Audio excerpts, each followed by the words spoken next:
안녕하세요. 저는 삼성 SDS 보안기술실에서 일하고 있는 정보관리기술사 이지영입니다. 오늘은 편하고도 위험한 AI와 함께 살아가기, 안전한 AI 사용 가이드에 관련해서 저와 같이 알아볼 예정입니다. 오늘의 목차입니다. 먼저 생성형 AI란 무엇인지를 알아보고, 두 번째로는 생성형 AI를 활용하는데 좋은 점과 나쁜 점, 그리고 이런 나쁜 점을 활용한 AI를 나쁘게 활용하는 공격에 대해서 예방하는 방법에 대해서 이야기를 하겠습니다. 생성형 AI라는 말을 많이 들어보셨을 건데요. 벌써 1년 반이 지났는데 2022년 12월에 오픈 AI사에서 개발한 대화 전문 인공지능 챗봇이 등장하면서 화제가 되었습니다. 바로 챗GPT인데요. 이 챗GPT에서 챗은 채팅의 줄임말이고, 이 GPT는 Generated Pre-trained Transformer라는 앞글자를 딴 것입니다. 챗GPT는 사용자가 대화창에 텍스트를 입력하면 그에 맞춰 대화를 함께 나누는 서비스로, 공개한 지 단 5일 만에 하루 이용자가 100만 명을 돌파하면서 돌풍을 일으키기 시작했습니다. 특히 이 질문의 답변은 물론 여러 가지 분야로 업무 수행까지 가능하다는 점에서 기존의 AI와는 확연히 다른 면모를 보이고 있는데요. 대화를 하는 인공지능 챗봇, AI가 어떻게 대화를 할 수 있을까요? 여기에 사용된 AI는 어떠한 텍스트가 주어졌을 때 다음 텍스트를 예측해서 글을 만드는 모델이기 때문입니다. 오픈 AI 외에 발맞춰서 여러 회사들도 이런 AI 서비스를 내놓고 있는데요. 오픈 AI와 그리고 구글의 제미나이, 그리고 MS의 코파일럿, 그리고 우리나라 네이버의 클로버 X 이런 등 많은 서비스가 있는데, 제가 일하고 있는 SDS에서도 기업형 생성형 AI 서비스인 페이브릭스라는 서비스도 제공하고 있습니다. 그렇다면 이 생성형 AI라는 것이 기존에 알고 있던, 우리가 많이 알고 있는 AI와는 어떤 차이가 있을까요? 기존의 AI는 예측형 AI입니다. 미래의 사건을 예측을 하는 데 중점을 두고 패턴을 식별해서 예측을 하는 데 사용을 하죠. 여기에는 통계 모델과 머신러닝 알고리즘을 사용을 하는데요. 우리 주변에서 많이 볼 수 있는 예로는 개와 고양이 비교하기를 들 수 있습니다. 우리는 주위에서 많이 바라봤고, 그리고 귀여워하는 애완묘로 많이 알고 있기 때문에 이들의 눈이 두 개가 있고, 코 모양이 앞으로 나와 있고, 귀가 쫑긋하게 귀엽게 있다라는 특징을 똑같이 갖고 있어도 어떤 사진이 개이고 어떤 사진이 고양이인지 판별할 수 있는데요.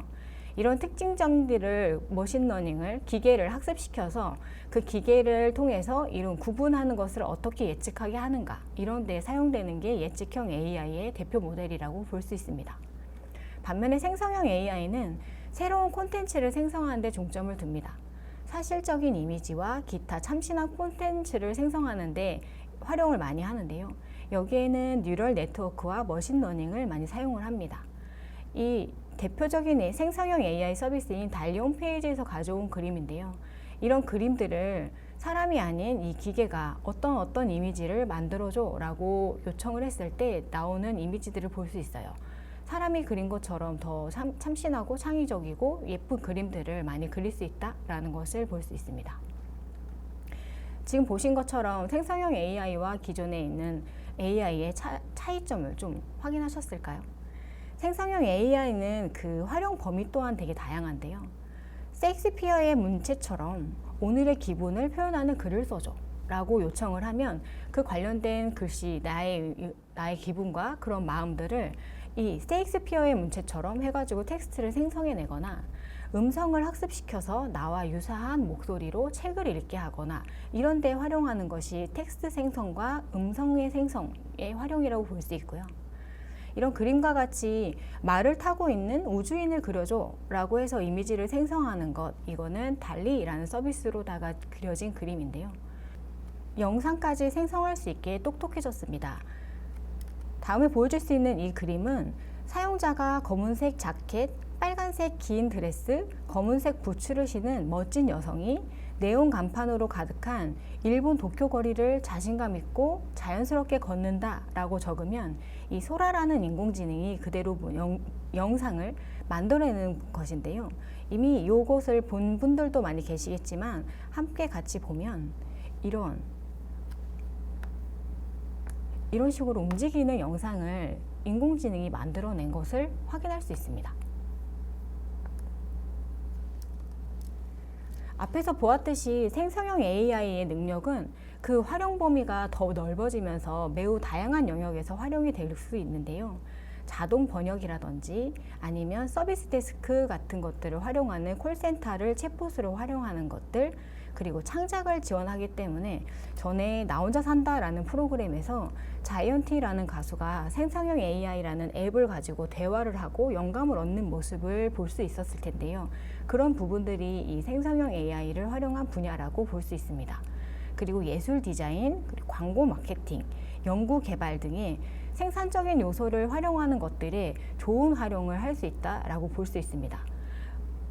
여러분 학생들도 많이 계실 텐데 이 학생들도 과제를 하거나 숙제를 하는데 이런 생성형 AI를 활용을 하면 우리의 그 몰랐던 그런 학습의적인 부분들을 더 채워지는 부분으로 활용할 수 있고, 우리의 창의력을 그들이 대신할 수는 없겠지만 우리 창의력을 좀 표현하는 부분, 이런 것들을 좀 젠 AI, 생성형 AI가 도움을 줄 수 있으니까 여러분들도 같이 그런 것들 활용을 해가지고 나의 수준을 좀 높이는 것으로 활용해 보면 어떨까 생각합니다. 생성형 AI를 활용한 좋은 활용을 좀 알아봤다면 이번에는 나쁜 활용을 좀 알아볼 거예요. 제가 같이 보안 관련된 일을 하다 보니까 기술이 발전을 하면 그것을 이제 좋은 활용으로다가 생산성을 높이는 데도 활용을 하지만 나쁜 쪽으로 활용을 해서 공격적으로, 그리고 사이버 보안을 해치는 그런 쪽으로도 많이 활용을 하는데요. 그런 대표적인 예라고 볼 수 있습니다. 첫 번째는 피싱 이메일입니다. 피싱 이메일이라는 것은 사용자를 속여서 개인정보 등 주요 정보를 누설하도록 하는 악의적인 이메일 메시지를 말하는데요. 이러한 공격에 텍스트 기반의 AI를 활용을 합니다. 그래서 사기 시나리오를 개발하거나 피싱 메시지를 작성하는 데 이용을 하는 거죠.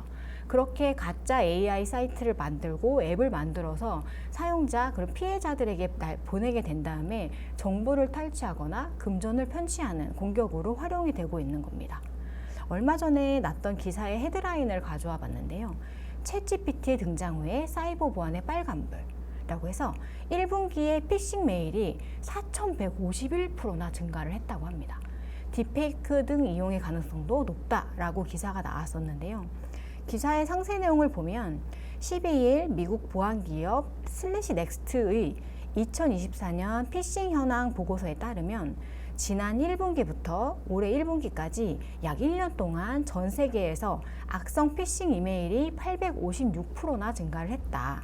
특히 사이버 범죄자들이 더욱더 정교한 피싱 이메일을 작성하기 위해 이런 챗GPT를 활용하느라고 챗GPT가 선보인 2022년 4분기에 비해서 올해 1분기가 저렇게 4,151%나 증가했다라는 뉴스입니다.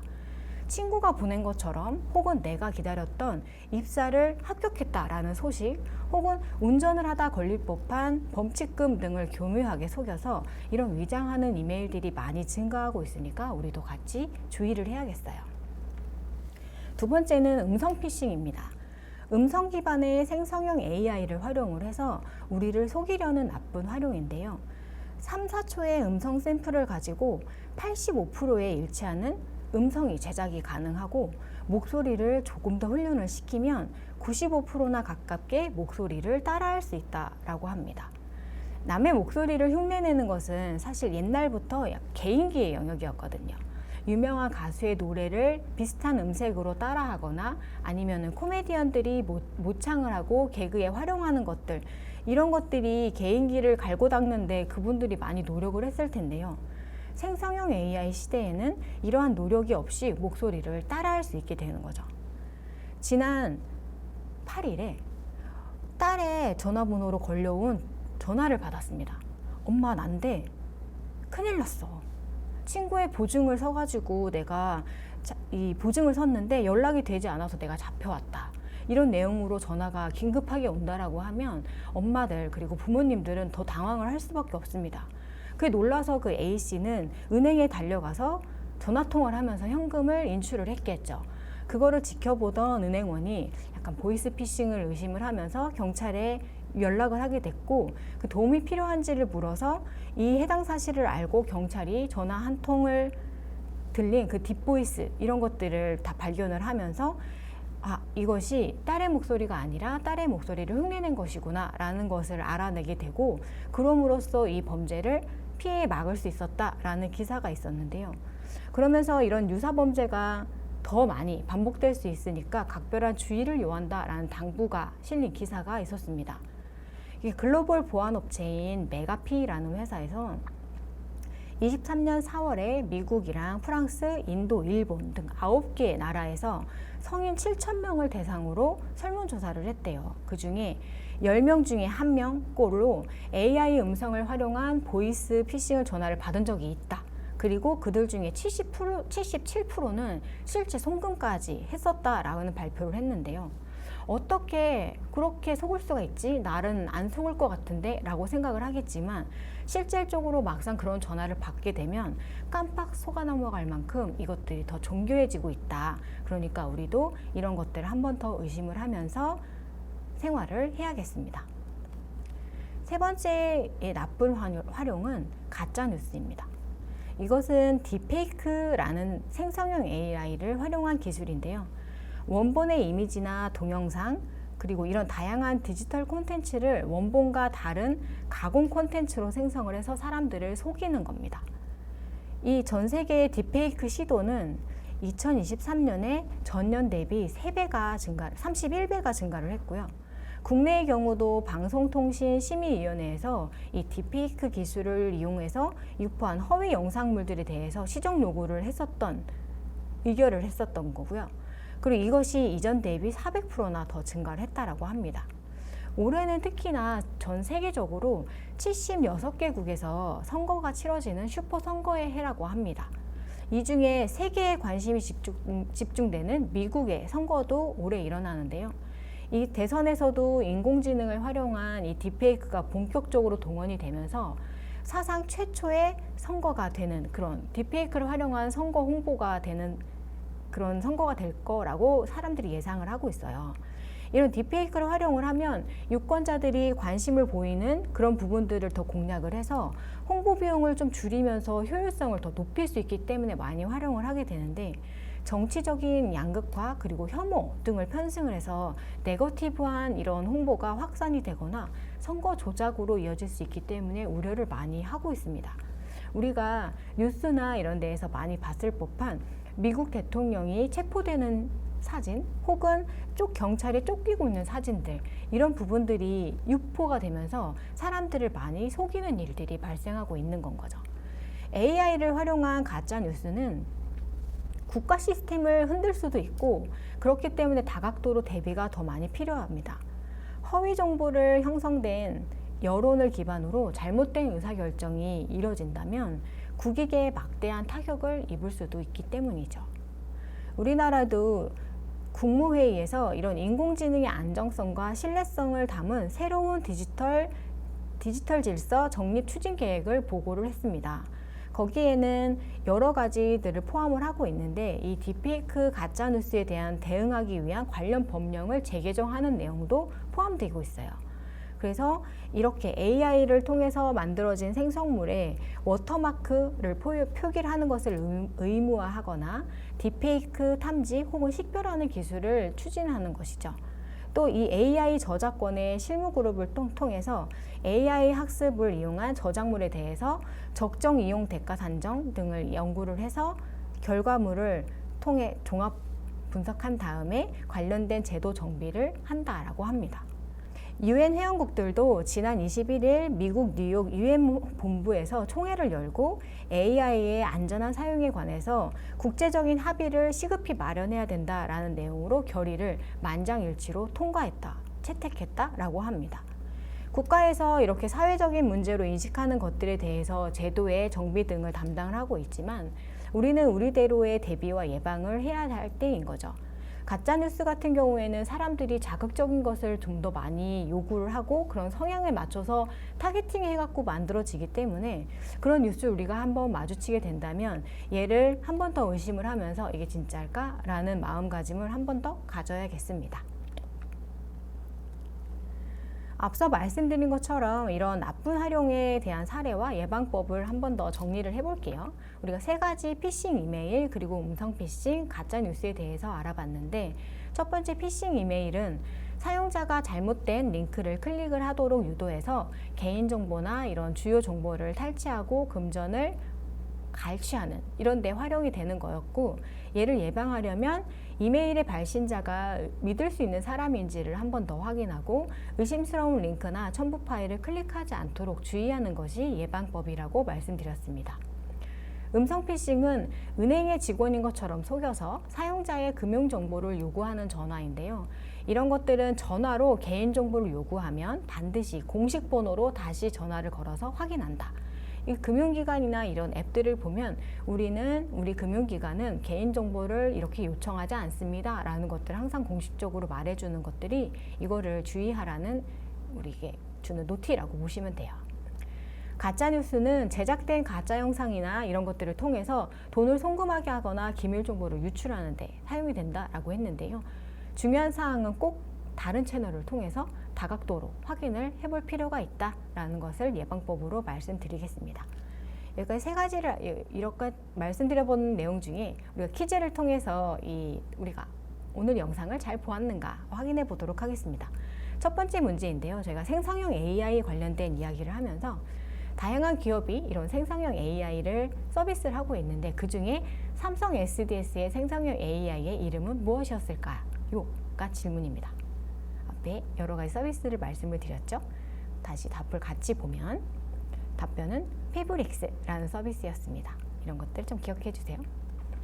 두 번째는 생성형 AI 서비스로 생성할 수 없는 것 보기로 4가지를 드립니다. 첫 번째 텍스트 생성, 두 번째 음식 생성, 세 번째 이미지 생성, 네 번째 영상 생성입니다. 이것의 답은 무엇일까요? 당연히 2번이죠. 음식 생성이 아니라 음성 생성이었습니다. 세 번째는 생성형 AI 공격의 예방 관련해서 전화로 개인정보를 이것저것 물어보면 의심하지 않고 아는 대로 대답해준다. 이것은 O일까요? X일까요? 정답은 X입니다. 의심스러울 때는 한 번 더 확인을 하는 것이 우리는 필요하다라고 말씀을 드렸습니다. 마침인데요. AI와 함께 살아가기입니다. 우리는 더 특별히 더 주의할 것에 대해서 말씀을 한 번 더 짚어보려고 해요.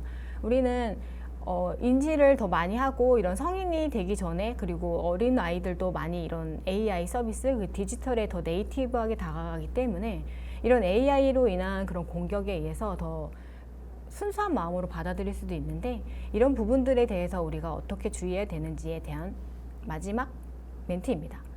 특별히 더 주의할 것은 첫 번째는 우리가 인터넷에서 사람들을 많이 만나고 온라인 인맥도 많이 많아지고 있는데요. 이렇게 인터넷에서 만난 사람들에 대한 낯선 사람들에 대한 소통을 주의해야 합니다. AI를 이용해서 피싱이나 사기 시도가 점점 더 정교해지고 있기도 하고 온라인에서 만난 이런 낯선 사람들의 요청이나 제안을 항상 좀 더 경계할 마음이 필요하고요.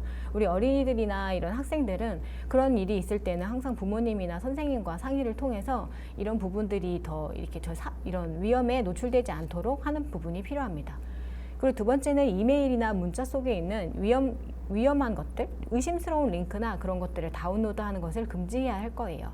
이메일이나 우리가 특히나 SNS들 그리고 메시지들을 많이 받게 되는데 요즘에 우리 전화번호가 좀 많이 공개되다 보니까 그런 알 수 없는 사람들로부터 문자도 많이 오고 하는데요.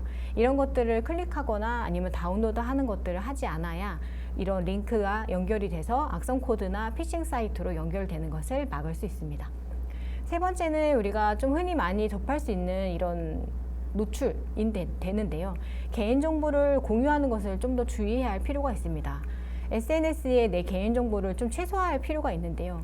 자신의 개인정보를 전화번호나 학교정보, 주소 이런 게 아니라고 온라인에 사진이나 이런 것들을 많이 올려놓는 것들이 있는데 앞에서 본 것처럼 딥페이크나 이런 것들을 통해서 내 사진에 나쁜 영상이 합성이 돼가지고 유포가 된다거나 이런 것들이 내가 진짜 아니다라는 거를 공식적으로 이렇게 밝힐 수 있는 채널도 없고 그런 악의적으로 이용이 되는 경우에는 우리가 어떻게 방어할 수 있는 방법이 아직은 부족하기 때문에 이렇게 사용되지 않도록 사전에 주의하는 이런 습관을 가질 필요가 있어요. 특히나 이 아이들 사진들이 많이 업로드가 되면 이것들이 계속 남아지고 그것들이 악용할 수 있는 우려가 있으니까 우리가 조금 더 최소화하면서 주의 깊게 SNS를 사용하자라는 말씀을 마지막으로 드리면서 오늘은 저와 함께 안전한 AI 활용을 위한 주요 공격들 그리고 예방법에 대해서 알아봤습니다.